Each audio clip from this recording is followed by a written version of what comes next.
मैं अपने नगरों को भेजी था अरशा की रात गुजर मैं नहीं जानता मैनू फद्या ना मेरे को मुकदमा ना डाणी ना देनी मैनू बड़ा परेशान किया इज्जत करते रहे ते नाल मेरे को 1500 रुपये लेंदे वो मैनू उत्थे जाके डक छड्या ते 2 घंटे अंदर ਪੁਲਿਸ ਵਾਲਿਆਂ ਨੇ चौकी हाँ जी हाँ ਸਰ ਜੀ ਤੁਸੀਂ ਕਹਿ ਰਹੇ ਸੀ ਨਾ ਪੁਲਿਸ ਵਾਲੇ ਇਹਨਾਂ ਨੇ ਪੈਸੇ ਕਿਉਂ ਦਿੱਤੇ ਇਹਨਾਂ ਨੂੰ ਡੱਕ ਦਿੱਤਾ ਪੈਸੇ ਨਹੀਂ ਦਿੱਤੇ ਤੇ ਜਿਹੜੇ ਦੇਣਗੇ ਉਹਨਾਂ ਛੱਡ ਦੇਣਗੇ ਨਹੀਂ ਦੇਣਗੇ ਉਹਨੂੰ ਡੱਕ ਦੇਣਗੇ देखें जीरो टॉलरेंस है ठीक और वायलेशन ऑफ एनी लॉ। तो इस केस में अब ये आप देखें मेरा पॉइंट पहले भी यही था, मेरा पॉइंट अभी भी ये है कि ये कंप्लेनेंट आए हैं ये मुनव्वर हुसैन साहब इनकी बात मैंने सुन ली। अब क्या ये अपॉर्चुनिटी ऑफ बीइंग हर्ड जो है वो दूसरे फ्री को प्रोवाइड नहीं होनी चाहिए कि भाई आप आए आप हमें अपनी बात तो बताएं कि ये जो आप पे एलिगेशन रेज हो रहा है इसमें किस हद तक सच्चाई है किस हद तक सच्चाई नहीं है जो है तो हमें इतना कोई टाइम चाहिए जब इन्होंने उन्होंने मांग लिया हम नहीं छोड़ा हमें इतना कोई सिर्फ टाइम चाहिए कि ये बुजुर्ग भी आएंगे वो दूसरा फ्रीक भी आएगा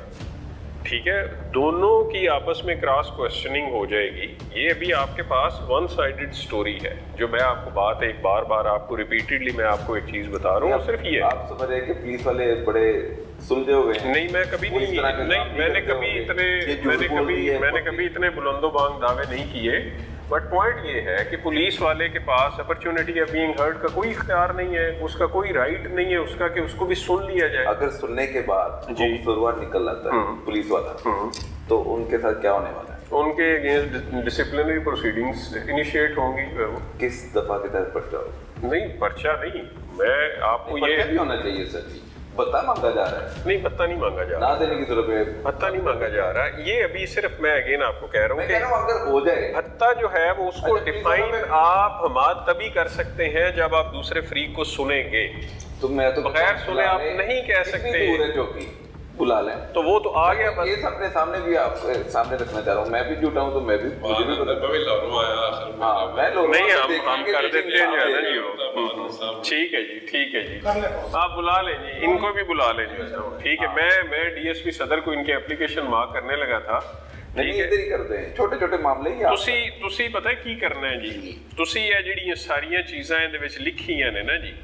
ਹੁਣ ਤੁਸੀਂ ਇਹਦੇ ਵਿੱਚ ਇਹ ਵੀ ਲਿਖਿਆ ਹੈ ਕਿ ਜੀ ਤੁਸੀਂ ਦਿਲ ਦੇ ਮਰੀਜ਼ ਹੋ ਤੁਹਾਨੂੰ ਇਹਨਾਂ ਨੇ ਹਿਰਾਸਤ ਦੇ ਵਿੱਚ ਲਿਆ ਤੁਸੀਂ ਕੋਈ ਦਵਾਈ ਵੀ ਲੈਂਦੇ ਹੋਵੋਗੇ ਉਹ ਵੀ ਸਾਰੀਆਂ ਚੀਜ਼ਾਂ ਹੋਣਗੀਆਂ ਤੁਹਾਡੇ ਕੋਲ ਇਹਨਾਂ ਨੇ 1500 ਰੁਪਈਆ ਤੁਹਾਡੇ ਕੋਲ ਮੰਗਿਆ ਹੈ ਇਹ ਸਾਰੀਆਂ ਚੀਜ਼ਾਂ ਮੈਂ ਉਹਨਾਂ ਨੂੰ ਬੁਲਾ ਲਿਆ ਤੁਸੀਂ ਵੀ ਇੱਥੇ ਹੀ ਰਹਿਣਾ ਜਾਣਾ ਨਹੀਂ ਫਿਰ ਤੁਸੀਂ ਜਿਹੜੇ ਨੇ ਨਾ ਜੀ ਤਾਂ ਕਿ ਇਹਦਾ ਫੈਸਲਾ ਕਰ ਦਈਏ ਨਾ ਮੈਂ ਪੁਲਿਸ ਵਾਲੇ ਨੇ ਕੀਤਾ ਕਿਉਂ ਹੈ ਤੁਹਾਡੇ ਨਾਲ ਇਸ ਤਰ੍ਹਾਂ ਠੀਕ ਹੈ ਜੀ ਠੀਕ ਹੈ ਬੁਲਾਓ ਜੀ ਬੁਲਾਓ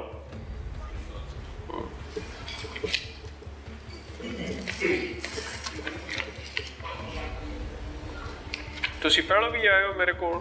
ਜੀ ਮੈਂ ਕਦੋਂ ਆਏ ਹੋ ਔਰ ਕਿਸ ਕੰਮ 'ਚੋਂ ਆਏ ਹੋ ਕੰਮ ਤੇ ਮੈਂ ਇਕੱਠੀ ਦਰਖਾਸਤ ਲਿਖੀ ਹੈ ਲੈਣ ਦੇਣ ਦੀ ਵੀ ਤੇ ਦੂਜਾ ਨਹੀਂ ਮੇਰੇ ਕੋਲ ਕਦੋਂ ਆਏ ਹੋ ਪਰਸੋਂ ਆਇਆ ਹਾਂ ਪਰਸੋਂ ਜੀ ਕਿੱਥੋਂ ਆਏ ਹੋ ਗਾਜਰ ਵਾਲੇ ਗਾਜਰ ਕਿਹੜੇ ਥਾਣੇ 'ਚ ਹੁੰਦਾ ਹੈ ਇਹ ਜਲਾਲਪੁਰ ਭਟੀਆਂ ਕੋਲ ਚੰਗਾ ਨਹੀਂ ਤੁਸੀਂ ਐਸਐਚਓ ਕੋਲ ਪਰਸੋਂ ਮੇਰੇ ਕੋਲ ਆਏ ਹੋ ਅੱਜ ਮੁੜ ਮੇਰੇ ਕੋਲ ਆ ਗਏ ਇੱਕ ਵਾਰੀ ਐਸਐਚਓ ਕੋਲ ਜਾਓ ਤੇ ਆਈ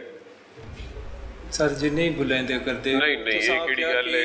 ਤੁਸੀਂ ਮੇਰੀ ਗੱਲ ਸੁਣੋ ਪਰਸੋਂ ਮੇਰੇ ਕੋਲ ਆਏ ਰਹੇ ਹੋ ਜੀ ਆਏ ਮੈਂ ਲੱਭ ਗਿਆ ਤੁਹਾਨੂੰ ਜੀ ਲੱਭ ਗਏ ਅੱਜ ਮੈਂ ਫਿਰ ਦੁਬਾਰਾ ਤੁਹਾਡੇ ਨਾਲ ਮੇਰੀ ਮੁਲਾਕਾਤ ਹੋ ਗਈ ਹੈ ਜੀ ਕਰਮਾਲੇ ਥਾਣੇ ਜਾਓ ਤਾਂ ਸਹੀ ਇੱਕ ਵਾਰੀ ਐਸਐਚਓ ਨੂੰ ਮਿਲੋ ਤਾਂ ਸਹੀ ਮੈਂ ਐਸਐਚਓ ਕੋਲ ਤੁਹਾਡਾ ਜੇ ਮੈਂ ਮੈਟਰ ਗੱਲਿਆ ਆਈ ਜਿਹੜੇ ਮੇਰੇ ਕੋਲ ਆਉਣੇ ਦੀ ਬਜਾਏ ਇੱਕ ਵਾਰੀ ਐਸਐਚਓ ਕੋਲ ਜਾਓ ਦੂਜੇ ਫਰੀਕ ਨੂੰ ਬੁਲਾਏ ਤੁਹਾਡੀ ਕੋ ਬਹਿ ਕੇ ਕੋਈ ਗੱਲਬਾਤ ਕਰਾਏ ਜਿਹੜੇ ਨੇ ਤੁਹਾਡਾ ਜਿਹੜਾ ਲੈਣ ਦੇਣ ਵਾਲਾ ਮਸਲਾ ਉਸ ਨੂੰ ਹੱਲ ਕਰਵਾ ਛੜਿਓ ਜਿਹੜੇ ਜੀ ਮੇਰੇ ਕੋਲ ਜਿੰਨੀ ਵਾਰੀ ਆਓਗੇ ਮੇਰੇ ਕੋਲ ਦੋ ਹੀ ਹੱਲ ਨੇ ਨਾ ਜਾਂ ਮੈਂ ਥਾਣੇ ਵਾਲਿਆਂ ਨੂੰ ਦਰਖਾਸਤ ਮਾਰ ਕਰਾਂਗਾ ਜਾਂ ਮੈਂ ਡਿਪਟਿੰਗ ਕਰ ਸਕਦਾ ਜੀ ਉਹਨਾਂ ਦੇ ਵਿੱਚੋਂ ਵੀ ਕਿਸੇ ਨੇ ਫਰੀਕ ਨੇ ਉਹਨਾਂ ਦੇ ਅਫਸਰਾਂ ਜੀ ਬੁਲਾ ਕੇ ਤੁਹਾਨੂੰ ਸੁਣਨਾ ਹੈ ਨਾ ਇਹ ਵੀ ਤੁਹਾਡੀ ਦਰਖਾਸਤ ਮੈਂ ਐਸਐਚਓ ਕੋਲ ਗੱਲਣ ਲਗਾ ਇੱਕ ਵਾਰੀ ਥਾਣੇ ਜਾਓ ਤੁਸੀਂ ਜੇ ਤੁਹਾਡਾ ਮਸਲਾ ਨਾ ਹੱਲ ਹੋਇਆ ਤਾਂ ਮੈਂ ਇੱਥੇ ਹੀ ਆ ਜਿਹੜੇ ਮੇਰੇ ਕੋਲ 100 ਵਾਰੀ ਆਓ ਲੇਕਿਨ ਥਾਣੇ ਹੋ ਕੇ ਆਓ ਇੱਕ ਵਾਰੀ ਸਰ ਜੀ ਮੈਂ 2 ਮਹੀਨੇ ਹੋ ਗਏ ਮੈਂ ਖਰ ਕਿਤਨੀ ਦਫਾ ਗਿਆ ਕੋਈ ਸੁਣਦੇ ਨਹੀਂ ਪਹਿਲੀ ਦਰਖਾਸਤ ਵਾਲੇ ਦਾ ਮਾਮਲਾ ਹੱਲ ਹੋ ਗਿਆ ਉਹਦੇ ਖਿਲਾਫ ਪਰਚਾ ਹੈ ਜੋ ਦੇ ਦੇਵ ਨਾ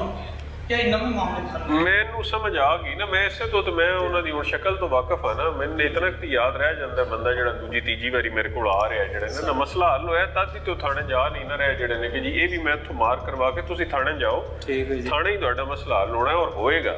ਮੈਂ ਇੱਥੇ ਬੈਠਿਆ ਨਾ, ਮੈਂ ਮਤਲਬ ਥਾਣੇ ਨੂੰ ਮੈਂ ਆਪੇ ਸੁਪਰਵਾइज ਕਰ ਲਾਂਗਾ, ਨਾ ਹੋਇਆ ਤਾਂ ਮੇਰੇ ਕੋਲ ਆਓ 100 ਵਾਰੀ ਆਓ 1000 ਵਾਰੀ ਆਓ ਜਿਹੜੇ। ਠੀਕ है जी। एक बहुत ही अफसोसनाक वाक़या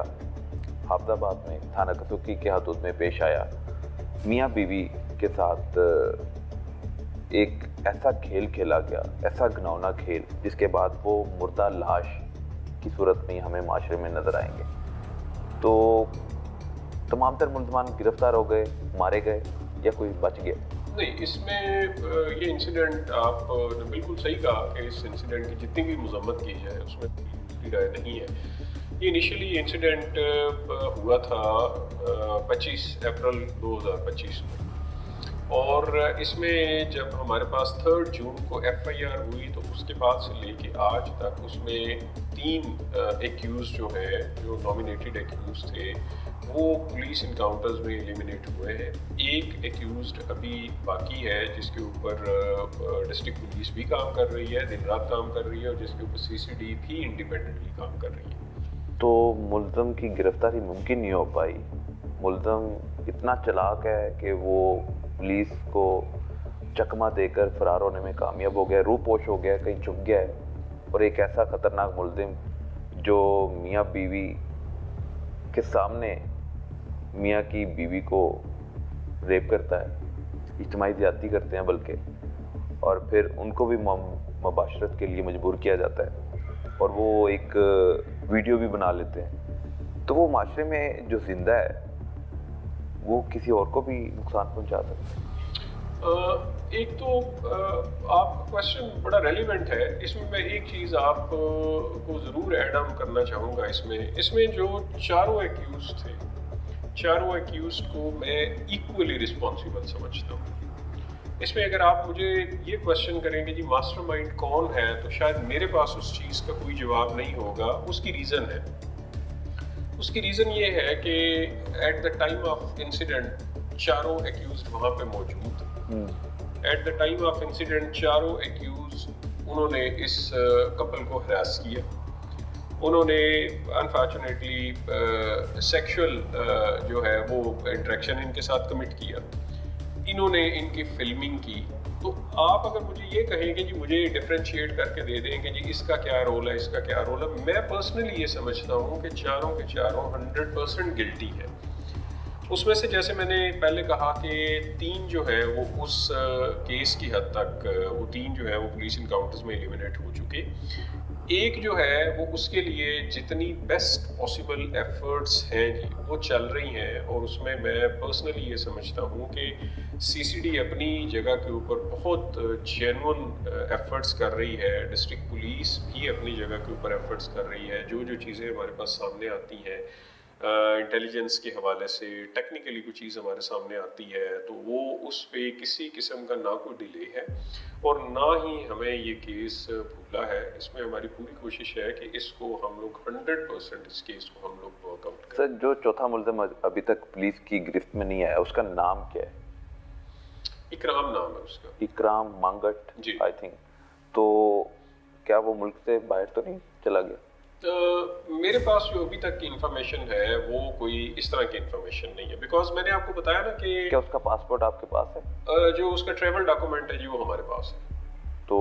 वो अगर आपके पास है तो बाहर नहीं जा सकता? वो ट्रैवल डॉक्यूमेंट जो ओरिजिनल उसका पासपोर्ट है वो मैंने आपको जैसे बताया ना कि इससे भी आप ये एक अंदाज़ा लगा सकते हैं कि किस हद तक पुलिस एफर्ट्स कर रही है कि हम लोग जो एक्यूज्ड रह गया है हमारे पास अभी येट टू बी अरेस्टेड वाला,